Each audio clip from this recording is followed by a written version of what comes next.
back. When you watch the film, I mean, it's a closer game than the actual score ends up, but nobody cares at the end of the day. You kind of, as a head coach, go back and know, you got to give Michigan a lot of credit. They're a really good football team, and a lot of it had to do with them. But there was a lot of things that we did that we could definitely fix. So we got beat by a better team on that particular day, and you got to give Michigan a lot of credit.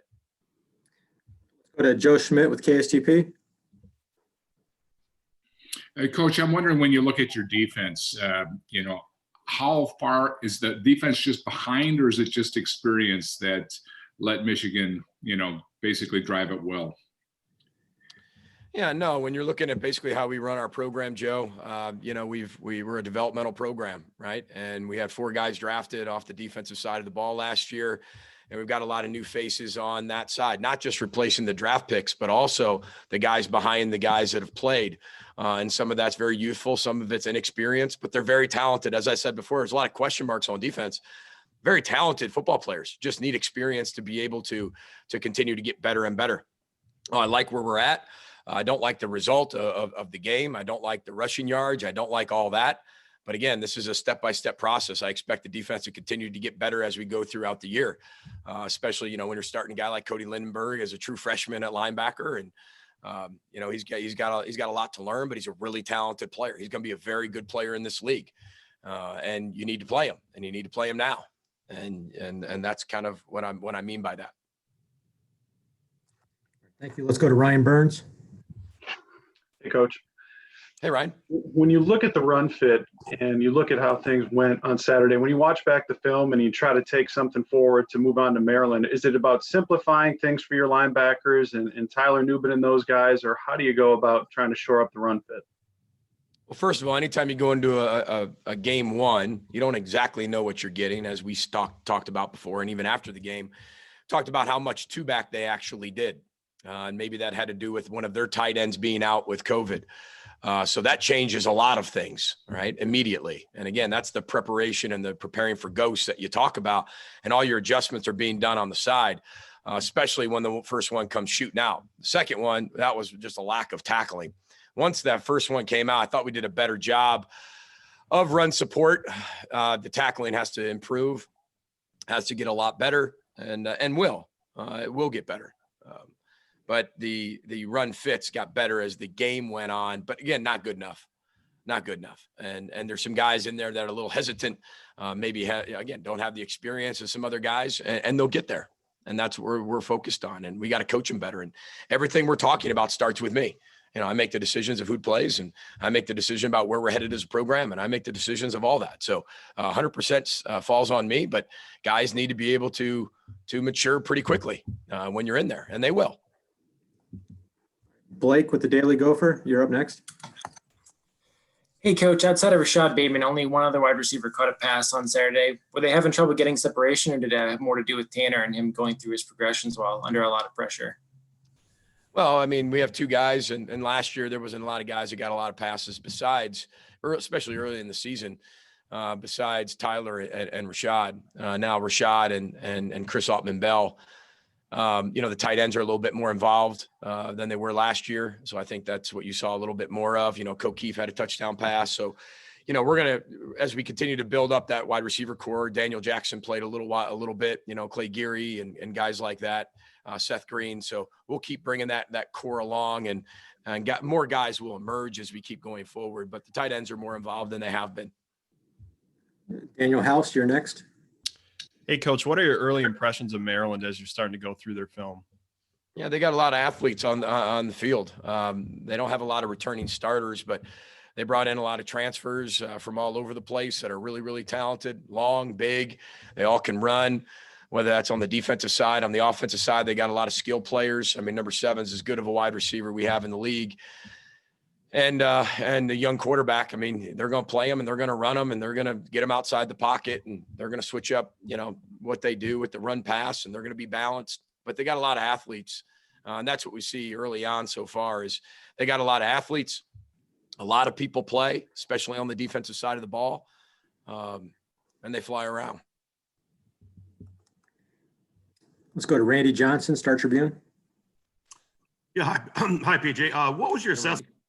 Your running backs behind Mo last on Saturday. I thought they ran really hard. I mean, Mo had, I think, 26 carries, which, in a shortened season, I think is about right, just right, maybe a little less. It just depends on what we're going to have to be able to do. But it was really good to watch both those young guys run, whether it was Cam Wiley, whether it was Trey Potts. Those are two freshmen that we're really excited about.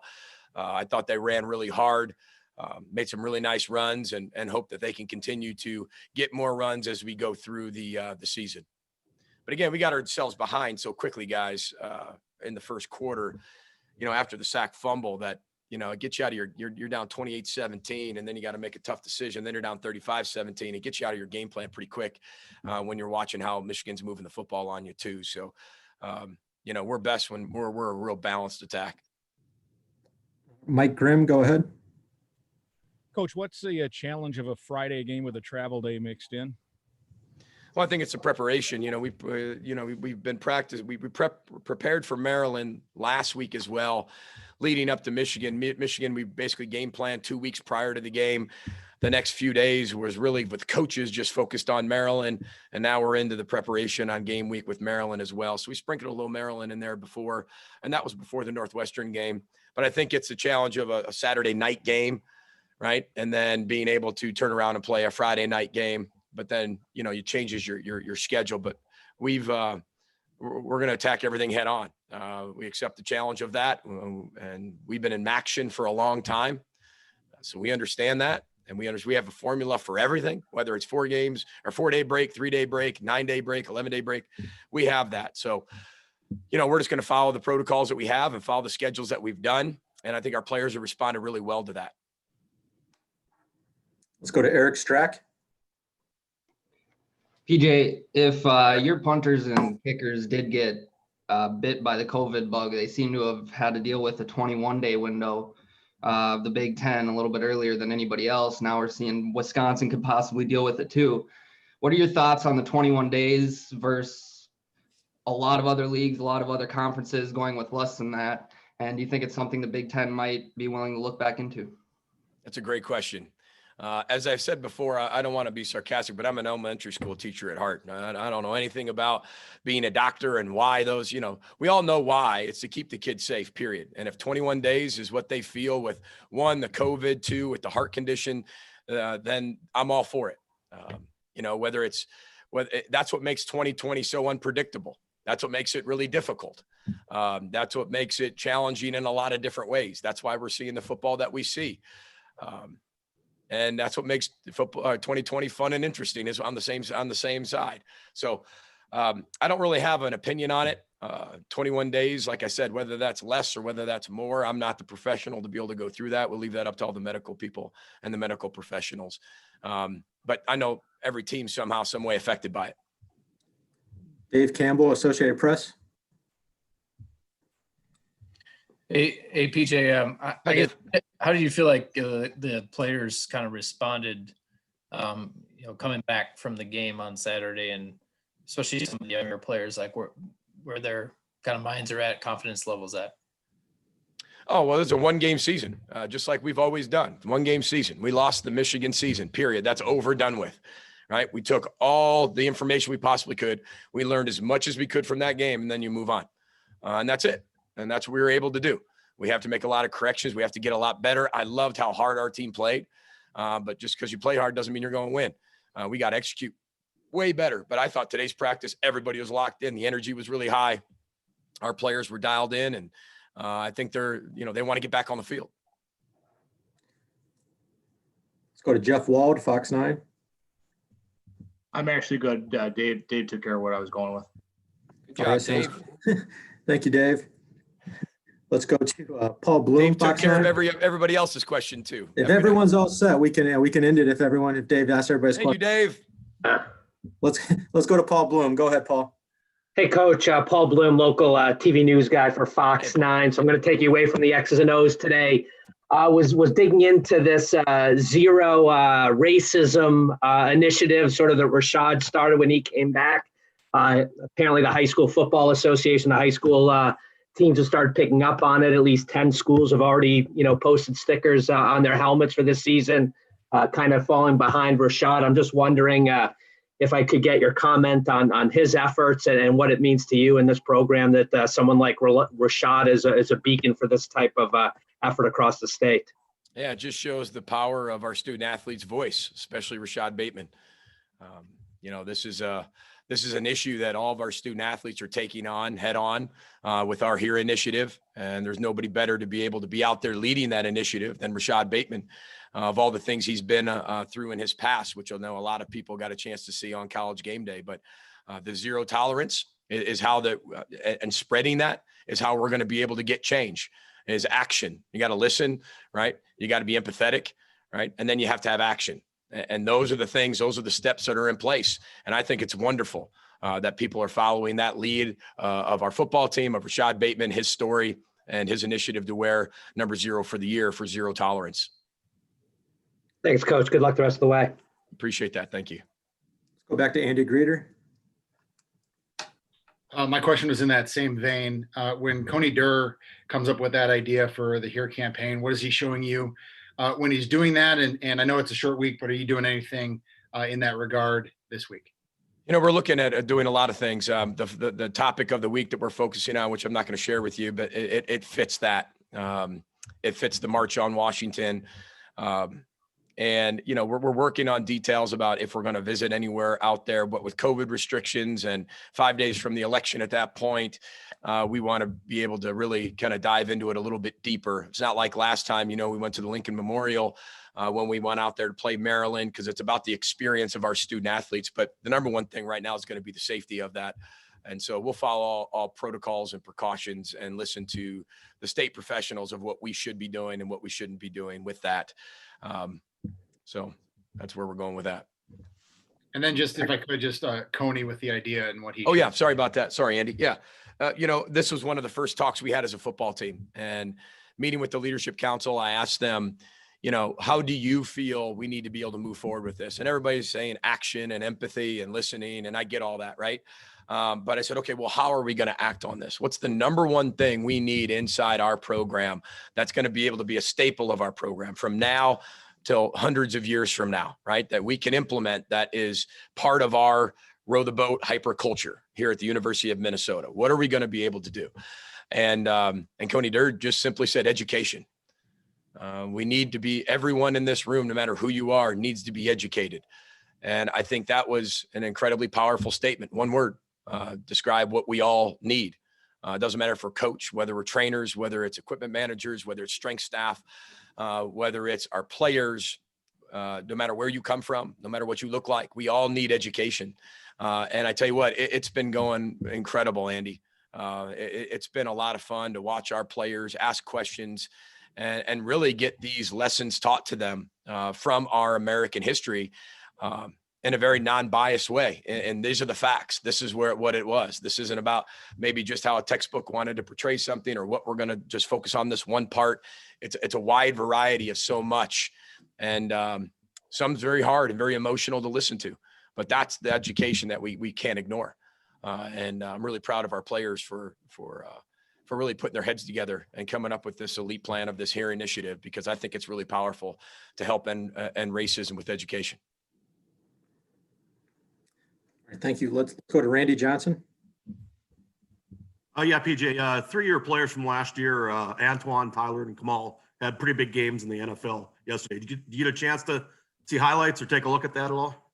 Oh, absolutely. I got a chance to watch the highlights, and, Garrett, my GM, always runs in because usually Sundays, we're game planning and doing all those other things, and especially on a short week. So Garrett's running in and saying, hey, Tyler just caught a touchdown, and hey, Kamal started today, and Antoine just got an interception.